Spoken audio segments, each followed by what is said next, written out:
오늘은 여러분에게 그림 하나 보여드리면서 시작할게요. 한번 이 그림이 무엇을 의미하는 그림인지 혹 맞출 수 있을까요?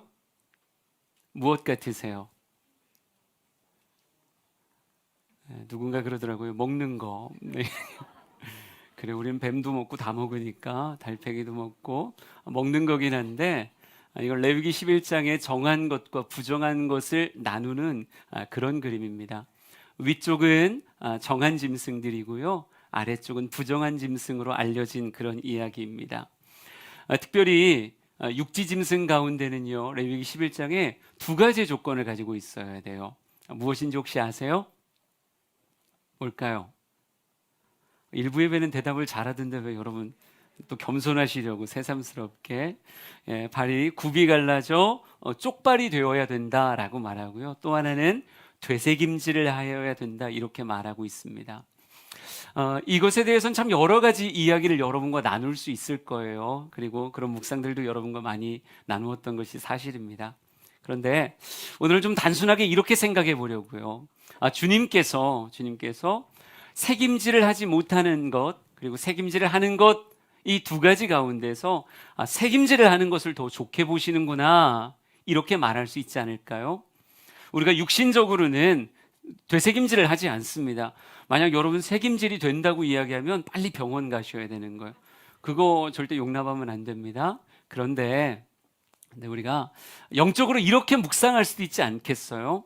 영적으로는 말씀이 그저 지나가는 말씀이 아니라, 그 순간 내렸던 비요, 그 순간 내렸던 은혜가 아니라, 지나간 것이 아니라 얼마든지 다시 끌어올려서 오늘의 은혜요, 오늘의 에너지로 삼을 수 있지 않을까.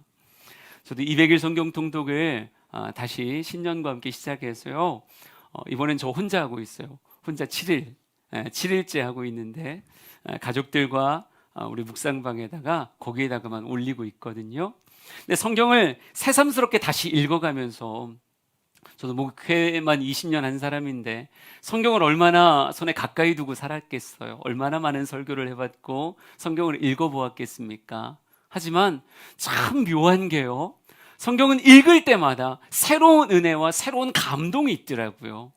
분명히 아는 말씀인데 이 말씀이 새롭게 보여지기도 하고 새롭게 가슴에 남겨지기도 하는, 이게 되새김질이구나. 아는 말씀, 아는 이야기가 아니라 다시 한번 새김질을 하면서 마음에 더 그 안에서 찾을 수 있는 양분들을 찾아가는 것이 우리의 묵상의 삶이구나 하는 생각이 들더라고요. 우리 신명기 17장 19절의 말씀 한번 같이 읽어볼까요? 같이 읽습니다. 시작.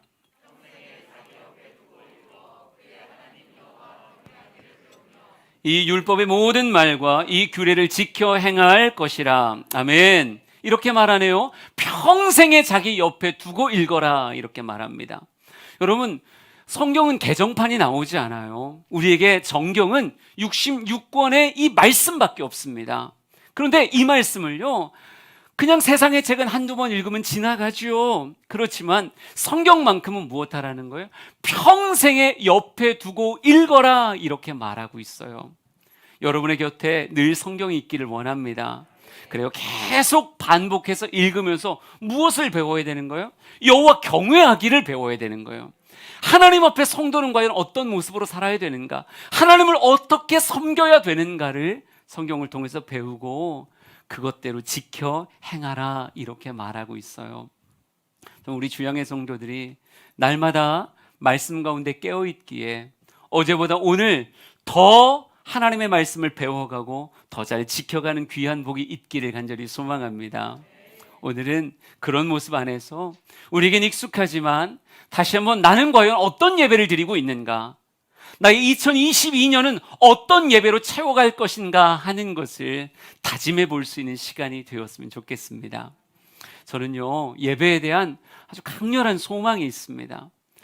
세상에 정말 많은 교회들이 있잖아요. 우리보다 더 많이 모이는 교회도 있고 더 좋은 환경에서 예배하는 그런 교회들도 많습니다. 하지만 저는 하나님께서는 외형을 보시는 하나님이 아니라 중심을 보신다고 분명히 말했을 때에, 하나님이 예배에 어찌 보면 그 열정과 열기를 재신다고 할까요?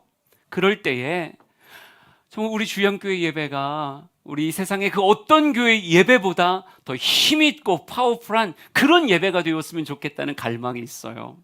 모이기는 거기가 더 많이 모일지 모르겠지만, 더 큰 규모를 자랑할지 모르겠지만, 예배의 뜨거움과 예배의 퀄리티만큼은 우리 주영교회 예배가 하나님의 시선을 뗄 수 없게 만드는 그런 교회, 그런 예배가 되었으면 좋겠습니다. 예배의 경쟁력이라고 하는 것만큼은 절대 잃어버리지 않는 그런 모습, 그런 예배가 되었으면 좋겠다. 그런데요, 이런 진짜 퀄리티 있는 예배는 절대 강단에 서 있는 목회자 혼자 만들 수 있는 게 아니에요. 제가 유튜브를 보다가요, 유튜브는 참 다양한 지식들이 그 안에 담겨져 있더라고요. 그런데 해외의 유명한 가수들이 이렇게 나라들을 찾아다니면서 콘서트를 하잖아요. 콘서트를 하는데 누군가 이런 비교를 해놨더라고요. 일본에서의 콘서트 현장의 모습, 그리고 한국 콘서트의 모습을 비교하면서 과연 뭐가 다른가 하는 이런 주제로 이야기를 해요. 그런데 특별히 외국 가수들이 우리나라 와서 공연을 하고 나면요, 그들이 한결같이 감동에 빠진다고 그래요. 그러면서 내가 이런 사람들과 같이 콘서트를 할 수 있는 게 제게 큰 영광입니다. 저는 한국을 잊지 못할 것 같아요. 내년에도 또 오고 싶습니다. 계속 이곳에서 집회라고 얘기하네. 콘서트 하고 싶습니다. 이렇게 말하더라고요. 그래서 도대체 뭐가 그렇게 다르길래? 그런데요, 영상을 딱 보니까 알겠어요. 일본에서 콘서트 했을 때와 한국에서 콘서트 했을 때 여러분 아주 확연하게 다른 게 있어요. 뭘까요? 보셨군요. 여러분도 유튜브 보신 거예요. 한국 콘서트의 특별한 특징이 떼창이라는 게 있어요. 떼창. 그게 뭐냐면요, 무대 위에 가수뿐 아니라 모든 청중들이 같이 그 노래를 부르는 거예요. 같이 그 노래를. 이게 외국 사람들에겐 굉장히 큰 감동이라고 얘기하더라고요. 그러니까 그 사람들은 자기 나라 말로 부르는 거잖아요. 그러니까 뭐 미국 사람이 와서 미국 언어로, 영어로 노래를 부른다고 하자고요. 그러면 자기네 나라 콘서트 했던 경험 가지고 막 이렇게 부르고 이렇게 하잖아요. 이렇게 했을 때 일본에서는 마이크를 넘겼다가도 자기가 다시 부르더라고요. 소리가 안 나오니까. 근데 한국에서는요, 마이크를 건네놓고 막 그들이 울어요. 감동을 받아서. 어떻게 자기의 노래를 그냥 듣기에 좋은 것만이 아니라 때를 지어서 함께 쫙 불러가는 그 홀을 가득 채운 그들의 노랫소리에 깜짝 놀라면서 나를 이 정도로 생각해 주는구나, 이렇게 사랑해 주는구나 하는 것 앞에 막 눈물을 흘리더라고요. 진짜 멋진 콘서트는 무대 위에 사람으로만 만드는 게 아니에요. 어디에서거나 똑같은 무대 세팅이고 똑같은 연주자들이고 똑같은 무대 댄서들인데, 여러분 무대 위로만 최고의 콘서트를 만들 수 있는 게 아니라 어떤 청중과 함께 하느냐, 어떻게 그 무대를 함께 즐기는 사람들과 함께 하느냐에 따라서 전혀 다른 무대가 만들어지더라는 거죠. 저는 여러분에게 늘 욕심내는 것이, 우리 주영교회 사랑하는 성도들의 예배가 진짜 최고의 예배라고 말할 만큼의 그런 같이 예배하고 같이 호응하며 찬양을 만들어가고 기도를 만들어가고 설교의 모습을 만들어가는 귀한 모습 되었으면 좋겠습니다. 그러기에 여러분, 성경에 창세기부터 계시록까지 얼마나 많은 예배 현장들이 있고 얼마나 많은 예배자들이 있겠어요. 그 중에 우리 주양교회라고 이야기하며 머릿속에 우리가 이런 예배를 드렸으면 좋겠다, 이런 예배자가 되었으면 좋겠다라고 이야기할 때 우리 안에 예배 모델이 있어요. 누구와 같은 예배? 마리아와 같은 예배. 전 오늘 성경에 표현하고 있는요, 마리아와 같은 그 예배가 우리 교회의 예배가 되었으면 좋겠습니다. 그래서 예배 자체가 경쟁력 있는, 왜 그러냐면요, 출애굽기 33장 19절의 말씀도 한번 읽어보겠습니다. 같이 읽죠. 시작. 여호와께서 가라사대 여호와의 이름을 내 앞에 반포하리라. 나는 은혜 줄 자에게 은혜를 베푸고 긍휼히 여길 자에게 긍휼을 베푸니라. 아멘. 난 예배가 하나님의 은혜를 끌어당기는 통로가 된다고 분명히 믿는 사람이에요. 하나님은 차별하지 아니하시고 구별하십니다. 하나님의 구별이라고 하는 것 앞에 주님이 이렇게 말하더라고요. 난 은혜를 줄 자에게 은혜를 주고 긍휼히 여길 자에게 내가 긍휼을 베푼다라고 말씀하고 계세요. 저는 우리가 예배를 한번 드릴 때마다 하나님께서 이곳이 내가 은혜 부을 장소구나, 내가 긍휼을 이곳에 부을 곳이구나 라고 하나님께 정말 아름다운 명분을 드리는 그런 예배를 우리 주양교회가 드렸으면 좋겠습니다. 여러분, 황홀한 예배는요, 황홀한 은혜를 가져오는 거예요. 살아있는 예배는요, 우리의 인생을 정말 너끈하게 책임져 주시는 하나님의 공급하심을 맛보게 하는 겁니다. 성경 또 읽어보죠. 이사야 58장입니다. 13절 14절을 읽어보죠. 시작. 만일 안식일에 내 발을 금하여 내 성일에 오락을 행하지 아니하고 안식일을 일컬어 즐거운 날이라 여호와의 성일을 존귀한 날이라 하여 이를 존귀하게 여기고 내 길로 행하지 아니하며 내 오락을 구하지 아니하며 사사로운 말을 하지 아니하면 내가 여호와 안에서 즐거움을 얻을 것이라. 내가 너를 땅의 높은 곳에 올리고 내 조상 야곱의 기업으로 기르리라. 여호와의 입의 말씀이니라. 아멘. 우린 구약의 안식일을 신약의 주일의 개념 안에 포함합니다. 그래서 이렇게 보려고 하는 거예요. 13절은 예배다운 예배라고 말하고 싶어요. 여호와의 성일을 존귀한 날이라고 여기며 구별하며 예배하려고 하는 그런 주의를 가진 자라고 한다면, 여러분, 이 13절이 무엇을 이끄는가? 14절의 은혜를 이끄는 거예요. 근데 그 14절에 뭐라고 써 있냐면요, 첫 번째 이렇게 써 있어요. 여호와 안에서 즐거움을 얻을 것이다, 이렇게 말합니다. 여러분, 즐거움이라고 하는 건 굉장히 폭발적인 에너지예요. 예배는 결코 소비적인 것이 아니라 체험 같은 겁니다. 하나님 예배를 통해서 우리에게 거룩한 에너지를 부어주세요. 여러분, 한 사람 한 사람이 예배를 드리고 나서 넘치는 활력으로 내려갈 수 있기를 원합니다. 근데 이 활력, 이 즐거움을 어디 안에 담아주신다고요? 예배 성공자들에게 주님이 담아주시는 거예요. 또한 이렇게 말합니다. 내가 너를 땅의 높은 곳에 올려주겠다, 이렇게 말하고 있어요. 예, 이 땅의 높은 곳, 예, 그곳을 저는 아주 좋은 영향력의 장소라고 말하고도 싶어요. 자꾸 이렇게 말하면 텔레비만 보나 이런 생각할까봐 좀 걱정은 되는데, 저 유튜브 누르다 보니까요, 여러분 싱 어게인이라고 하는 프로 혹시 보세요? 그게 뭐 이제 가수들 나오는 건데요, 무명 가수들이에요. 정말 노래를 잘하는데 무명인 사람들, 그런 분들이 나와서 노래를 부르면 심사위원들이 어게인 버튼을 눌러요. 그래서 버튼을 많이 받으면 그 다음 무대 진출하는.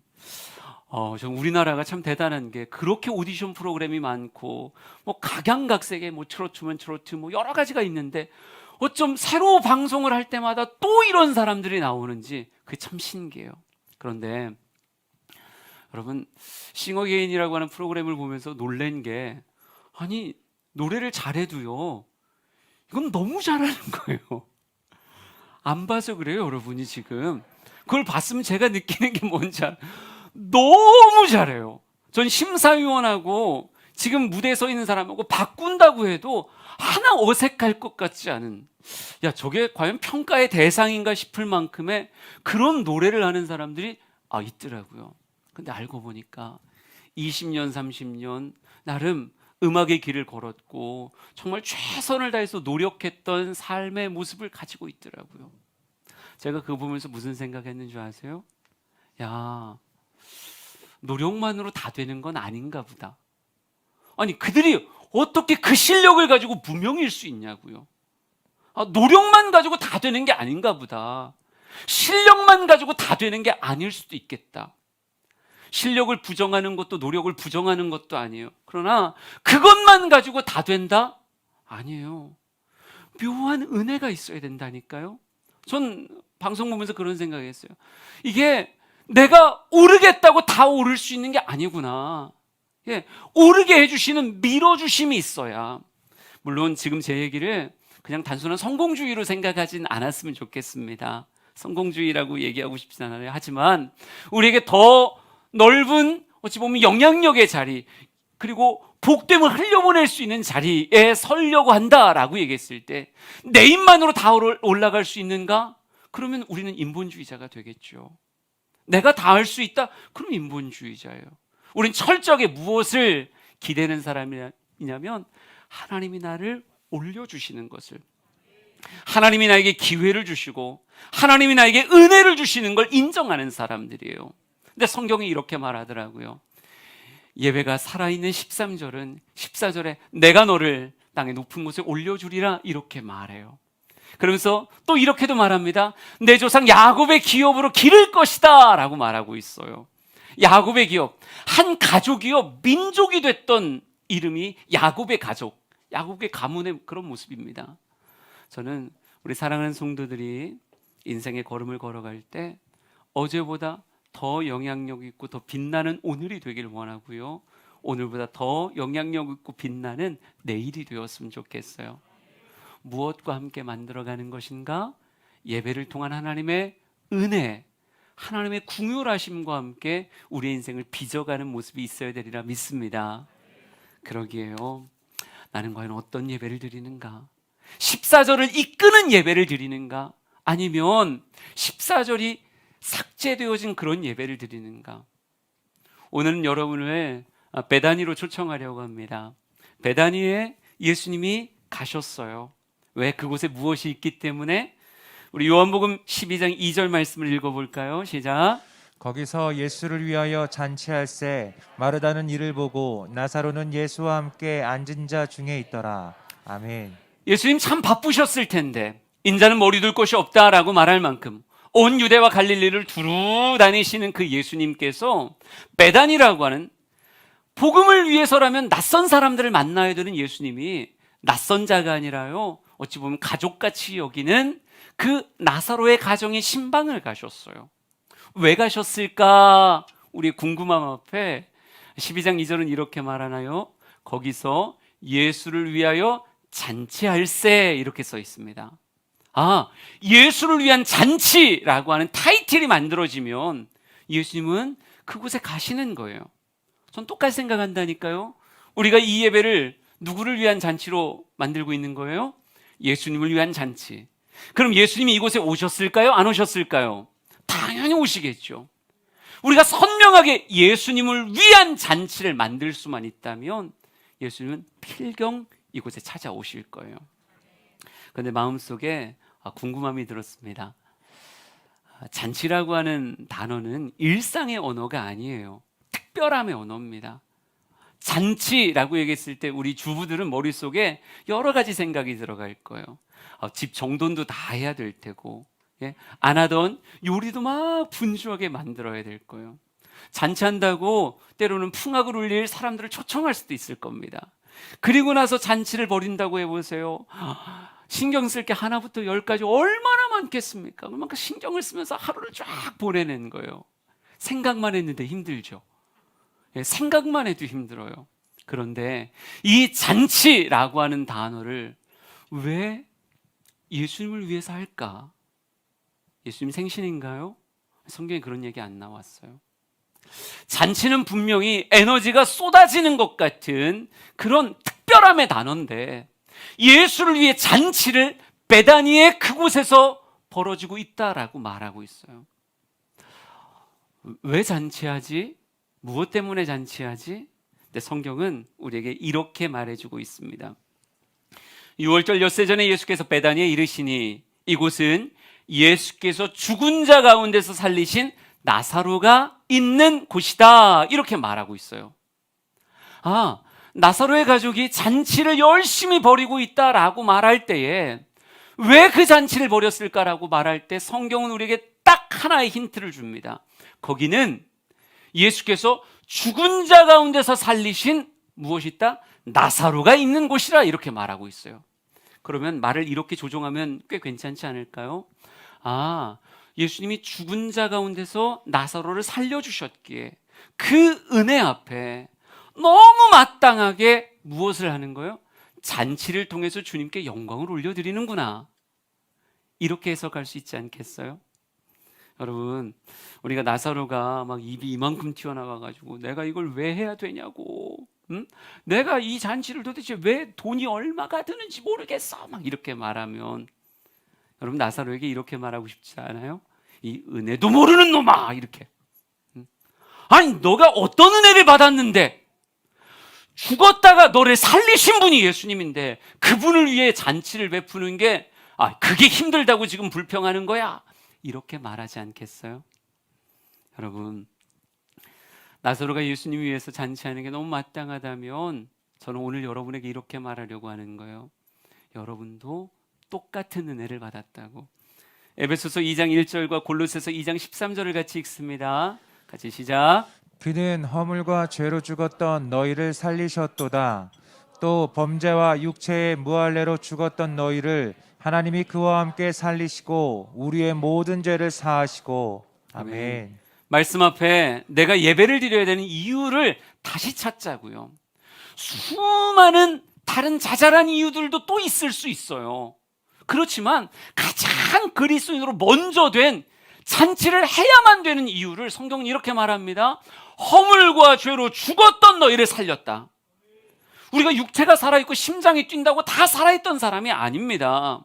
여러분, 우리가 죄 가운데 거할 때는요, 하나님과 끊어진 영적으로는 죽은 자 같은 그런 모습이 우리의 모습이었는데 예수의 십자가의 은혜가 우리에게 찾아왔고 그 십자가 은혜 가운데서 허물과 죄로 죽었던 우리의 영이 살았다고요. 다시 생명이 되었다고요. 범죄와 육체의 무할례로 죽었던 너희를 하나님이 그와 함께 살리셨다라고 말하며 우리가 받은 놀라운 은혜가 무엇인가? 죽었던 우리를 주님이 살려주셨구나. 저 우리 사랑하는 성도들이 늘 그 은혜 앞에 마땅히 잔치해야지. 주일을 주일답게 보낸다는 건 쉬운 일은 아닙니다. 하지만 가치 있는 일이에요. 마땅한 일입니다. 그러기에 우리가 벌이는 예수를 위한 잔치에 여러분 모두가 다 기쁜 마음으로 참여하길 원하고요. 그곳에서 최고의 예배자로 여러분이 발견되기를 원합니다. 근데 성경 말씀 보다 보니까요, 그 잔치에 이름이 기록된 여러 사람이 나와요. 우리 같이 읽습니다. 12장 2절, 4절, 5절이에요. 같이 읽습니다. 시작. 거기서 예수를 위하여 잔치할새 마르다는 일을 하고 나사로는 예수와 함께 앉은 자 중에 있더라. 제자 중 하나로서 예수를 잡아줄 가룟 유다가 말하되 이 향유를 어찌하여 300데나리온에 팔아 가난한 자들에게 주지 아니하였느냐 하니. 같은 자리에 있지만 전부 다 예수를 위한 잔치 안에 있는 거예요. 다른 공간에 있지 않지만 이름이 기록된 사람들의 모습이 천태만상입니다. 다 달라요. 다 달라요. 성경에 마르다라고 하는 인물도 나오고 나사로라고 하는 인물도, 가룟 유다도 나와요. 그리고 마리아도 나오고요. 우리가 예배를 드리지만 같은 공간에 같은 시간에 예배를 드리지만 우리의 예배의 모습이 다 똑같지 않습니다. 저는 이 가운데 우리의 예배의 모델을 마리아라고 하는 사람으로 정한 이유가 있어요. 이 세 사람 가운데 잔치 안에는 있지만 약간의 아쉬움이 있더라고요. 성경이 묘사하는 첫 번째 사람 나사로라고 하는 인물을 볼까요? 나사로를 성경은 이렇게 말합니다. 예수와 함께 앉은 자 중에 있더라. 여러분, 앉아 있는 것으로 그의 모든 묘사가 끝이에요. 그러면 앉아 있다 갔더라, 이렇게까지 확대할 수 있겠죠. 가끔 여러분에게 벤치워머라는 말을 하는데 옛날에는 버스 정류장에, 지금은 열선도 들어가 있는 것 같더라고요. 근데 예전엔 그 플라스틱 의자에 딱 앉아 있으면 요즘 같은 겨울엔 참 엉덩이 시렵지 않았어요? 그래도 서 있는 것보단 좋으니까 자리가 있으면 앉아야 되겠다, 그렇게 앉으면 아이고 차가워 이런 생각 드실 텐데, 그런데 어떤 때는요, 당연히 차가울 거라고 생각하고 앉았는데 엉덩이가 훈훈한 그런 때가 있죠. 그럼 무슨 생각하세요? 누군가 앉았었나 보다. 누군가 이 벤치를 달궜나 보다. 여러분, 이름도 몰라요, 성도 몰라요, 별로 관심도 없는 사람이 근데 그냥 스쳐 지나가면서 그의 온기만 남아있을 뿐이에요. 혹시 이 가운데도 일부 예배 온기를 느끼는 사람이 있을지도 모르겠죠. 우린 열선도 없는데 누가 앉았던 것 같은데, 따뜻한데, 막 이런 사람이 있을 수 있어요. 그런데 예배를 분명히 드렸는데 가장 직접적인 은혜를 나사로가 받았음에도 불구하고 그의 예배는 어찌 보면 앉아 있음으로 시작되고 앉아 있음으로 그냥 끝났더라고요. 똑같이 예배를 드리고 나서도 집에 돌아가며 부부간에 이렇게 대화할 수 있을 거예요. 여보, 당신 오늘 어떤 은혜를 받았어요? 저는 오늘 이 말씀이 저에게 주신 말씀 같았어요. 막 이렇게 얘기하는데 상대편에선 그러게, 글쎄 뭘 하셨지? 넌 잘 모르겠다. 하나도 마음에 남기지 못한 채 끝나버리는 그런 사람도 있지 않겠습니까? 그저 앉았다 간 사람이죠. 저는 여러분이 같이 찬양했으면 좋겠고 같이 기도했으면 좋겠습니다. 함께 이 말씀의 시간을 만들어 갔으면 좋겠어요. 그저 앉았다 가는 건 우리가 지향하는 예배가 아닙니다. 또 이렇게 말하네요. 말하는 일을 하고 이렇게 말하고 있어요. 잔치가 잔치다우려면 여러 수고하는 사람들이 있어야 됩니다. 음식을 만들고 음악을 연주하고 사람들을 안내하는 다양한 사람들. 오늘 이 주향의 잔치에도요, 얼마나 많은 사람들이 수고하고 헌신하는지 모릅니다. 여러분, 대표 기도를 위해서 열심히 기도하고 준비한 사람도 있을 테고, 찬양단도 있고요, 성가대도 있고요, 악기팀들도 있고요, 저 방송팀도 있고, 여러분을 환영하는 바나바도 있고요, 주차를 안내준 주차 봉사팀도 있고, 뭐 다양한 헌신들과 애씀이 모여서 뭐가 이루어지는 거예요? 이 예수를 위한 잔치가 만들어지는 거예요. 그들의 애씀과 수고를 폄하하고 싶은 만큼은 마음은 요만큼도 없습니다. 감사한 분들이요, 수고한 분들이요. 박수도 칠까요? 우리 박수 칩시다. 아우 고마워라. 진짜 고마워요. 예, 감사해요. 그런데 때로는요, 일하다가 예수님이 잊어버리는 경우가 있더라고요. 여러분, 다른 병행 본문에는요, 마르다가 잔뜩 성이 나가지고 예수님께 막 혈기가 막 올라와서 예수님께 나와요. 예수님, 저 마리아도 잊지 말라고 그러세요. 이렇게 표독스럽게 얘기하더라고요. 물론 그렇게 언어 지원은 안 되는데 내 느낌엔 그랬다는 거예요. 여러분, 일하다 상처받으면 그게 뭐예요? 그게 너무 아쉽잖아요. 저는 우리 주양의 예배가 예배답기 위해서 수고하고 애쓰는 분들 충분히 존중합니다. 그런데 하나 당부하고 싶은 건요, 예배 드리다가 시험 들지 않으셨으면 좋겠어요. 일하다가 그 일에 빠져서 마음에 섭섭함이 찾아오지 않았으면 좋겠습니다. 여러분은 잔치를 빛나게 하는 자가 돼야지 잔치 흥을 깨는 사람이 되어서는 안 되는 거예요. 그래서 제 마음엔 마르다 귀하지만 마르다가 우리의 모델이 아니에요. 가룟 유다 황당한 사람이죠. 가룟 유다는 구절을 남겼는데 이렇게 써놨어요. 제자 중 하나로서 예수를 잡아줘 가룟 유다가 말하되 이 향유를 어찌하여 300데나리온에 팔아 가난한 자들에게 주지 아니하느냐, 이렇게 말해요. 여러분, 예수님 기뻐하시는데 가룟 유다는 틀렸다는 거예요. 왜 이렇게 하냐는 거예요. 이게 맞냐고 막 소리를 외치고 있어요. 누구 생각 따라? 자기 생각 따라.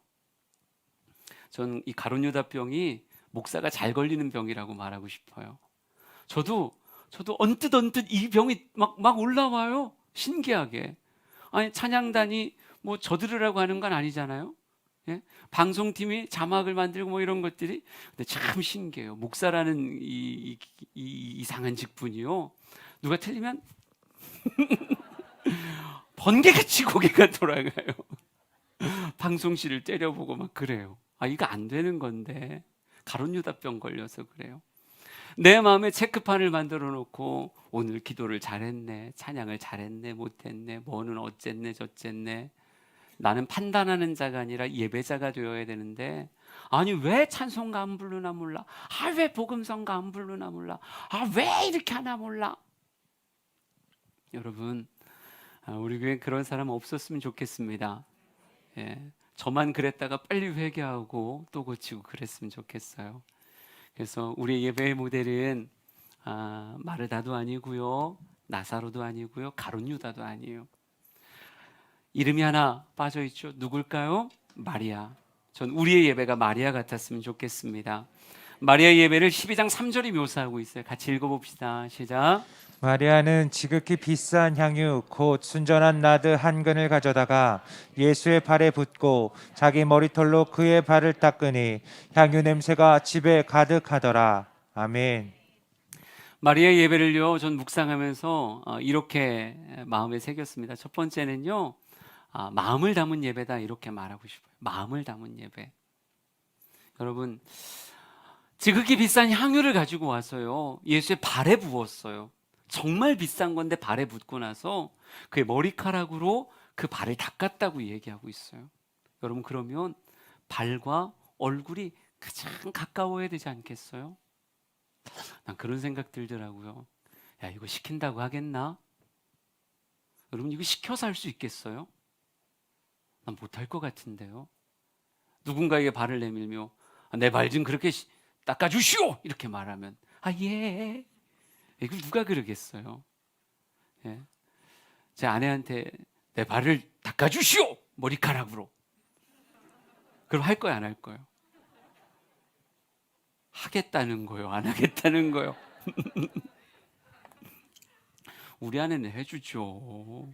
해주죠. 당연히 해주죠. 안 시켜서 그렇지 아내 시키면 해줘요. 왜요? 사랑하니까. 사랑하니까. 근데 집사님한테 해달라고 하면 해줄 거예요. 거기도 해줄 거예요. 어머, 이 예상을 벗어난 답변. 해주면 안 돼요. 시키지도 않겠지만 그렇게 해주면 안 되는 거예요. 그래요.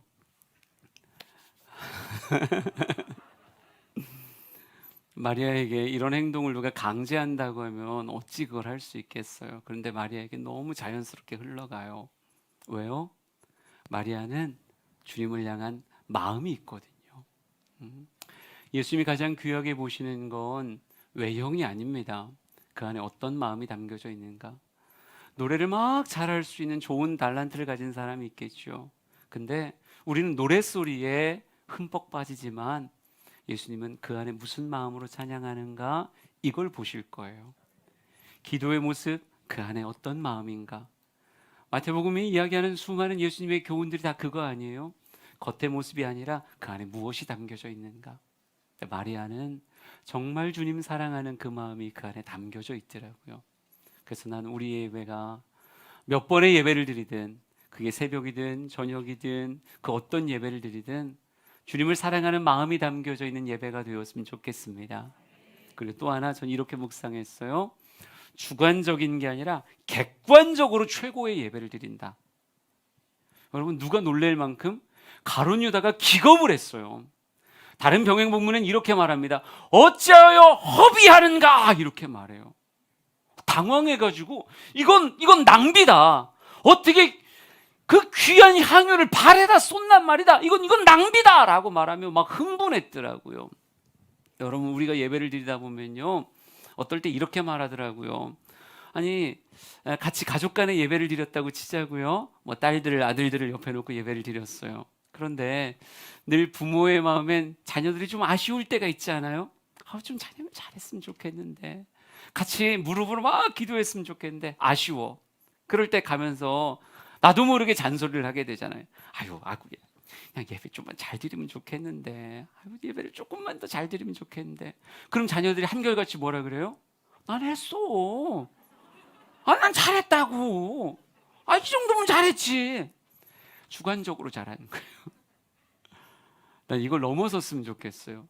때로는 우리의 대적들이 막 경악할 만큼, 우리 주양교회가 예배를 드리는 모습을 바라보면서 혹여나 그럴 일은 없겠지만 세상 사람들이 우리의 예배를 보면서 이렇게 예배를 드려도 되는 거요? 이렇게 열심히 해도 되는 거야? 이렇게 깜짝 놀랄 만큼의 예배들. 그래요. 최고의 예배, 놀래키는 예배. 여러분에게도 몇 번 이야기했었는데, 옛날에 부흥 강사님이 오셔가지고 그때는 마스크 벗고 찬양할 때였으니까 정말 우리 저녁 집회한다 그러면 여기 꽉 차게 모이잖아요. 꽉 차게 모여서 막 열정적으로 찬양하고 율동하고 이랬을 때 난 그 표현을 잊지 못해요. 강사님이 나와가지고 제일 첫 마디를 이렇게 하셨어요. 살아있네. 살아있네 그러더라고요. 그게 제가 받은 정말 큰 칭찬이라고 여겼어요. 예배 그 활기가, 그 활력이 살아있음으로 느껴지는구나. 처음 온 그에게 이 교회 예배가 충격으로 여겨지는구나. 여러분, 그 모습 잃어버리지 않기를 원합니다. 마스크 2년 씌워놨다고 잊어버리지 않았으면 좋겠어요. 저는 우리의 예배가 최고의 예배를 드리기를 간절히 소망합니다. 요한복음 12장 8절 한 절 더 읽어볼까요? 시작. 가난한 자들은 항상 너희와 함께 있거니와 나는 항상 있지 아니하니라 하시니라. 아멘. 우리의 삶을 병들게 하는 언어 습관 중에 하나가 이거예요. 다음에 그러지 뭐.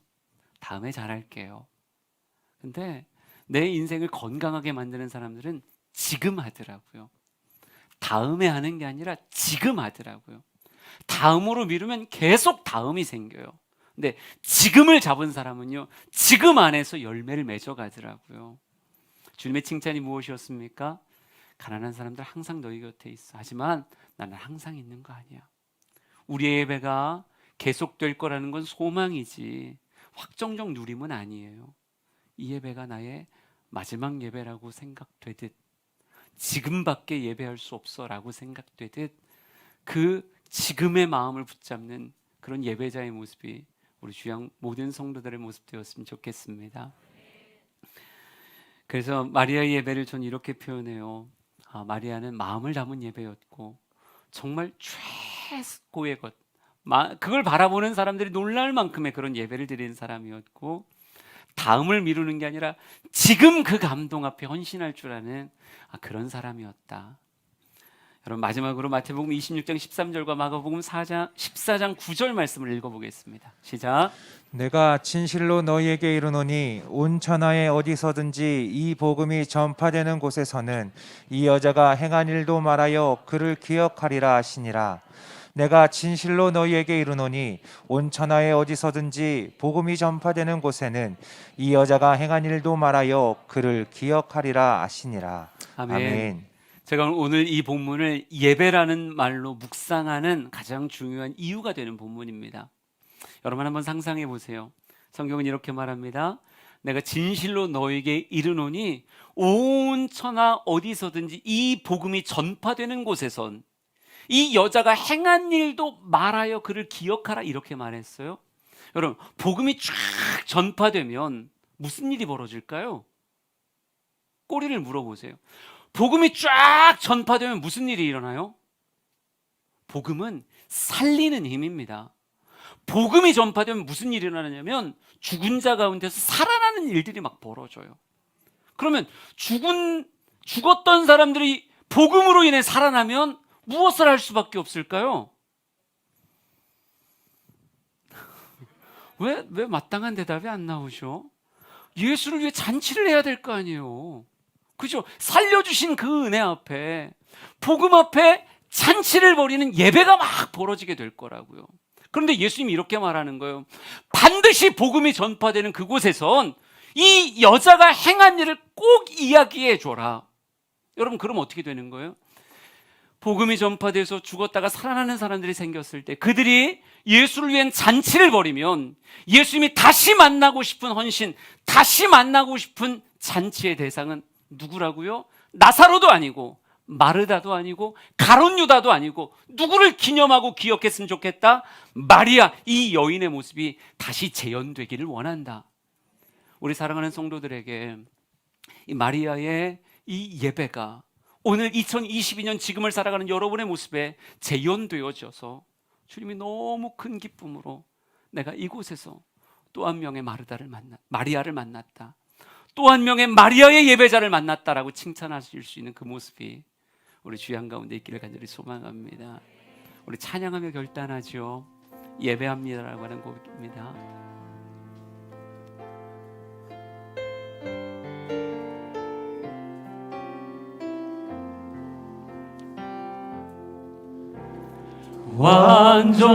완전하신 나의 주, 의의 길로 날 인도하소서. 행하신 모든 일 주님의 영광 다 경배합니다. 완전하신 나의 주, 완전하신 나의 주, 의의 길로 날 인도하소서. 행하신 모든 일 주님의 영광 다 경배합니다. 예배합니다. 예배합니다. 찬양합니다. 주님만 날 다스리소서. 예배합니다. 찬양합니다. 주님 홀로 높임 받으소서. 예배합니다. 예배합니다. 찬양합니다. 주님만 날 다스리소서. 예배합니다. 아멘. 찬양합니다. 주님 홀로 높임. 우리 더 큰 목소리로 찬양합시다. 예배합니다. 예배합니다. 아멘. 찬양합니다. 주님만 날 다스리소서. 예배합니다. 예배합니다. 찬양합니다. 주님 홀로 높임 받으소서. 다시 한번 예배합니다. 아멘. 예배합니다. 찬양합니다. 주님만 날 다스리소서. 주님만 날 다스리소서. 예배합니다. 찬양합니다. 주님 홀로 우리 눈을 감고 고백합시다. 예배합니다. 예배합니다. 찬양합니다.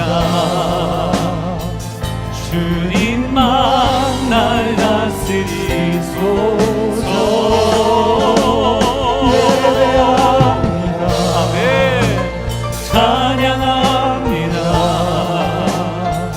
주님 홀로 높임 받으소서. 우리 다 같이 기도합시다.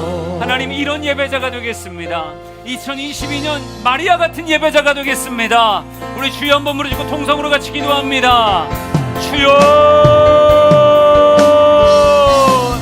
하나님 예배하기를 원합니다.